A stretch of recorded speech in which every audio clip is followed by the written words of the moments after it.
What's the word, YouTube? It's your boy MGM, man. I'm back with another crazy reaction video this morning for y'all, man. Today we have when a cop accidentally records something shocking. I don't know what that's supposed to mean, because you know them body cam, they be rolling, you know what I'm saying? So if you weren't supposed to record that, it gotta be something shocking, man. So I don't know. Before we get into this video, go ahead and smash that like button, drop a comment, say hey yo. Hey, and if you want to, subscribe. Let's get into this clip, though. Hi, I'm calling in Thomas and Dexter Avenue North. I think somebody's dead. So I believe it's going to be car versus ped, and they're doing CPR. I'm sorry, Fire, I don't have more for you, but it just occurred, and I believe the officer's involved. She was 26 anyway. She had limited value. What? Were you aware that it was being recorded? No, I was not. When police received disturbing information in reference to a potential overdose, a race to the scene will trigger a sequence of shocking tragedies. On January 23, 2022, at 8 p.m., Seattle police dispatchers receive a call that will set in motion a night of both madness and scandal. It's hard to think. Okay, that happens. All right. Well, just try to relax and think with me. Have you done cocaine before? Yes. Okay. Do you think you've overdosed on it? I think so, yes. Okay, so I'm going to get you some help, all right? Okay. So stand by. Can I have your name, please? No. Just so we know who we're looking for. We're getting some assistance to you as quick as we can right now. You can call me Alex. Alex, did you want to give your last name? No, I'm okay. I'm just kind of freaking out right now. First responders and a medic team are quickly dispatched to Alex's location, 6th Street North, downtown. First en route is Officer Kevin Dave, who speeds into action in his single-officer cruiser. A fire and medical team prepare to meet him on 6th Street. Officer Dave swerves his police SUV through downtown traffic, flashing his lights and blasting his siren to warn oncoming traffic and pedestrians. In overdose cases, every moment counts. Right. He's approaching the intersection of Dexter Street and Thomas Street, a two-lane road with a bike lane and a construction site obscuring a portion of the sidewalk from view. Officer Dave speeds through this 25-mile-per-hour zone when the catastrophic happens. Some of the following footage has been redacted out of respect for the victim.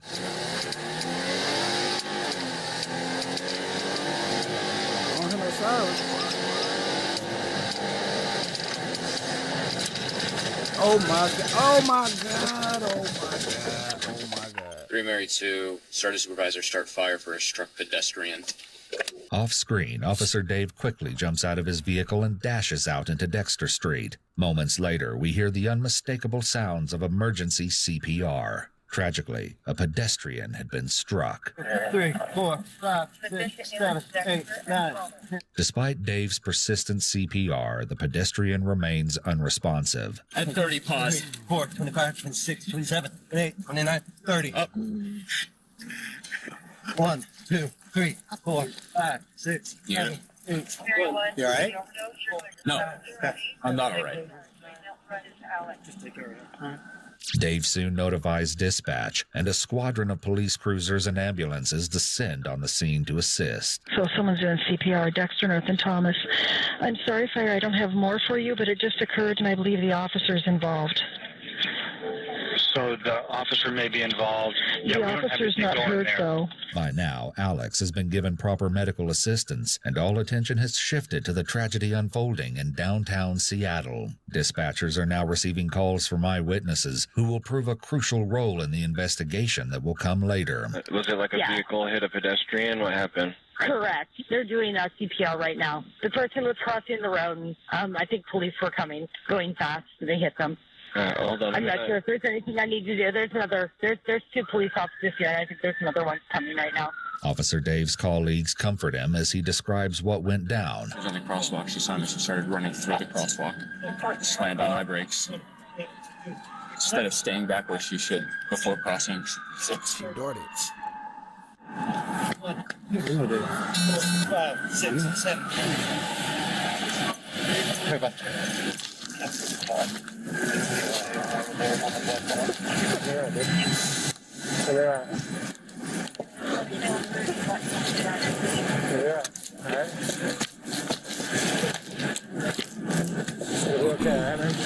The same cannot be said for the young woman lying unresponsive in the street. A 23-year-old grad student. Despite medics' best attempts, she passes away after being transported to the hospital. Yeah, Dave, you okay?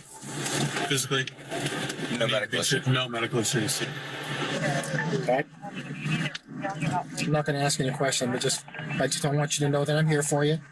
That we're going to get you everything that you need, okay? Okay? Thanks, All right, man. While the true intentions behind the officer's assertion that he won't ask questions is unknown, it's possible he's trying to protect Officer Dave. Clearly, body cameras are rolling and documenting the conversation. There are also labor and department policies involved in these types of situations. Some agencies won't allow a responding officer to question an involved officer and require an internal group or external law enforcement agency to do so. One important purpose of this type of policy is to maintain impartiality. Many police are represented by unions, and it's possible that it could be against union rules for officers to question each other without the presence of a union representative, counsel, or both. As stated, the specifics of this particular incident are unknown, and these are a few of the potential reasons the officer has stated that he won't question Officer Dave. Photos of the aftermath were taken, and evidence was tagged and inventoried. Officer Dave's cruiser, a Ford Police Interceptor, had sustained heavy damage to it. Bro, look at the round bar, bro. A human did that. That's sad, man. Its front push bar, passenger side headlights, and minor cracks to its front windshield. Debris was scattered across the cold Seattle pavement. 2 AirPods were found, presumably ejected from the pedestrian's ears at the moment of contact. Body cam footage from Officer Dave's cruiser was inventoried and sent to the police archive to be reviewed during a pending internal investigation. Another police body cam would later elevate this freak accident to the level of international scandal. Several witnesses later told what they saw from where they stood on the sidewalk that fateful night. I was trailing behind them. We changed sides of the street to avoid a construction zone. They were ahead of me. They were crossing the street. We heard a siren. I heard a siren. I would presume the pedestrian also heard a siren. I observed them beginning to run, presumably to exit the roadway as they heard a siren approaching. And then I heard a loud thump, and I observed the police officer come to a halt. I was not far behind them, so I was coming into view of Dexter Street. It was very quick. You saw the collision.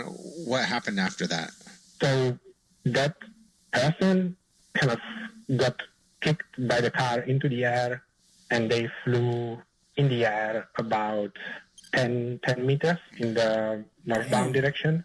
Certain factors were suspected to have contributed to the deadly collision. A construction site leading up the east of Dexter Street significantly obscured driver vision, and a partly see-through metal chain fence led out to the edge of the road. Orange construction barricades also partially obstructed view of the intersection from afar. The pedestrian was evidently already walking outside the crosswalk when Officer Dave began to approach in his cruiser. She was possibly wearing AirPods that could have made hearing police sirens difficult. Later analysis of the footage revealed that Officer Dave had performed proper collision avoidance, braking and emergency steering to the center of the street. He'd initiated his siren appropriately moments before the collision. Unfortunately, the Ford Cruiser was too powerful to be slowed by a short period of braking, and the steering didn't effectively change the direction. Officer Dave is sent to the West Precinct and is met by Officer Daniel Otterer from the DUI squad, whose duties include investigating drivers for signs of impairment. It's protocol to have drivers evaluated in serious injury or fatality collisions. After completing his testing of Officer Dave, Officer Otterer concludes that Dave has exhibited no signs of impairment and is safe to operate a motor vehicle. Weeks later, police archivists were routinely going over body cam footage to prepare for internal review and analysis. In the process, they stumbled on a potentially problematic piece of audio captured by Officer Otterer's body cam immediately following his session with Officer Dave. The body cam had recorded Officer Otterer's side of a phone conversation with Mike Solon, the president of the Seattle Police Officers Guild. Yeah, totally. All right, brother. Well, yep. I'm sure GCIS is. And, he was good. He says, well, normally we don't give voluntary statements. and I said, hey, you're going to have to decide if you wanted to give a statement or not. But it does not seem like there's a criminal investigation going on. Yeah, I mean, he's going 50. That's not out of control. That's not reckless for a trained driver. Yeah, lights and sirens. Yeah, well, there's some. Initially, he said she was in a crosswalk. There's a witness that says no, she wasn't. Unfortunately, witness statements aren't always reliable. Clearly, the victim was in the crosswalk at the time of impact. But that witness could be different because I don't think she was thrown 40 feet either. I think she went up on the hood, hit the windshield, then when he hit the brakes, flew off the car. Yep. But she is dead. Ain't no laughing matter, bro. No, it's a regular person. What you mean, a regular person? Yeah.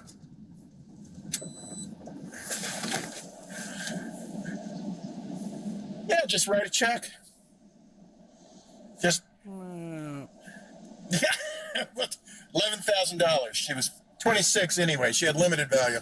Apparently, Daniel was unaware that his body cam was still recording. Through extensive police analysis, it was determined that Officer Dave had been going upwards of 70 miles per hour and that the pedestrian had been flung nearly 140 feet. The body cam video was brought to light, allegedly by a leak to the media, and complaints from outraged citizens began pouring in. It turns out that Daniel Otterer's duties went beyond those of the DUI force. He also served as vice president for the Seattle Police Officers Guild. With pressure mounting, the Police Officers Guild issued a press release addressing the alleged misconduct. In it, they claimed that Officer Otterer's comments had been taken out of context. Within days, the Office of Police Accountability had received a complaint that alleged Officer Otterer had violated department policy. Officer Otterer initially requested a rapid adjudication, a mechanism of the police bureaucracy that would waive a full investigation in exchange for minor discipline, but his request was denied. Officer Otterer and Union President Solon were both promptly brought in to give official statements. They were interviewed by Sergeant Corey George of Seattle's Office of Police Accountability, a police task force that works to ensure professionalism and safeguard against unethical or inappropriate police behavior. Your body-worn video captured a conversation between yourself and Officer Solon. Can you explain the content and context of the phone call? I was finished and I was heading home, and we were talking about, because I had very limited information on scene, so I was telling what I kind of knew at the time, and those details always change during the course of an investigation. Officer Solon was talking about what could anybody do? What can anybody say about this? And that was kind of the context of the conversation. I remember earlier in the conversation where we spoke about, boy, it never stops. It's always something happening. We were talking about that. And then this was a conversation about maybe things we knew at the time, and then this is awful. What can attorneys possibly say about that? And that was the end of the conversation. Were you aware that it was being recorded? No, I was not. It has been alleged that you violated SPD Policy Manual Section 5.001, Standards and Duties, Subsection 10, Employees shall strive to be professional. What is your understanding of this policy section? I understand it very well. You don't want to do anything that could potentially diminish trust in the police department, cast doubt on an investigation, or cause a problem where the police department might have to explain something. Do you believe that you violated this policy? I did not violate that policy. It was a private conversation in a car alone that just happened to be recorded by my camera turning on, probably when I made a U-turn, or another car could have simply passed by. Next came Mike Solon, Daniel's boss and good friend. At one point, Officer Otterer says she's dead and begins laughing shortly thereafter. Right. Do you recall what you said to Officer Otterer to make him laugh? I remarked on he commented on how fast the officer was traveling and how she unfortunately was struck by the police vehicle and how that she hit the windshield of the vehicle. And I was remarking that she was more than likely dead instantly, which was a tragedy. And I said that the city is going to have to pay out a lot of money on this one. And that was the context of the conversation. At one point, Officer Otterer mentions just write a check. Then he laughs for a few seconds and says $11,000. She was 26 anyways. She had limited value. Do you recall what you stated to Officer Otterer to have him elicit that response? Well, it was remarking on how the city is going to have to pay out a ton of money to the family in this tragic situation. And then how can the city, lawyers in general, speaking and negotiating on the city's behalf with the family, how do you put a price tag on human life? And that was the crux of the conversation. Okay. Exactly. So you don't believe that any of the laughing was making light of the situation or laughing at the fact that somebody had died? I think without context, just hearing the audio, which is unfortunately captured in a private phone call, you could have that as a reasonable takeaway. No. Police officers, we deal with tragedy almost on a daily basis. And we're human beings just like the next person. But we have to process these in a manner that allows us to go to that next tragic event. And humor and sarcasm is used for us as a coping mechanism. In response to the events, the Seattle Police Department announced on September 28, 2023, that Officer Daniel Otterer would be reassigned to a non-operational position. Records show that over his 12 years on the police force, he had been investigated dozens of times for various incidents. The victim, Janavi Kandula, was 23 years old and a graduate student when she met her tragic death on Dexter Street. In September of 2023, Northeastern University in Washington elected to award their mourned student a posthumous degree. The King County Prosecuting Attorney's Office is currently conducting a criminal review of the crash. Hi. Bro, they say that this is a coping mechanism. You hear me? They use humor, dark humor, I guess, to cope with tragedy they deal with on a daily basis. But you saying that this young lady, talented, smart young lady, was limited value, bro. That's messed up.